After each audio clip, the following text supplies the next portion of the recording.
লালমনিরহাটে চায়ের আড্ডায় যেন হয়ে উঠেছে ভোট আলোচনার সবচেয়ে বড় মঞ্চ। কে জিতবে কে হারবে এ নিয়ে নানা মতামত।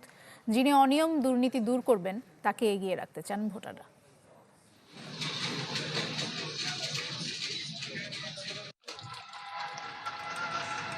চায়ের দোকান থেকে অলিগলি লালমনিরহাট জুড়ে এখন ভোটের হাওয়া।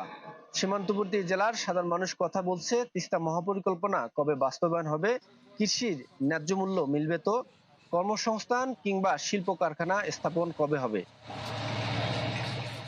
ত্রয়োদশ জাতীয় সংসদ নির্বাচন সামনে রেখে প্রার্থীদের প্রতিশ্রুতির পাশাপাশি চায়ের কাপের আড্ডায় এসব প্রশ্নের স্পষ্ট উত্তর খুঁজছেন সাধারণ ভোটাররা।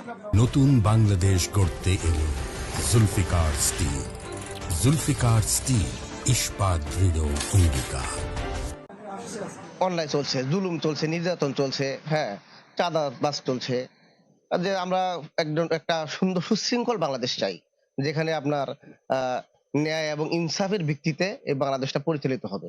আমি লালমনিরহাটের সাধারণ ভোটার হিসেবে আমার প্রথম চাওয়া হচ্ছে যে ভোটটা যেন সুশৃঙ্খল ভাবে এবং নিরপেক্ষভাবে যেন সুষ্ঠু নির্বাচন হয়।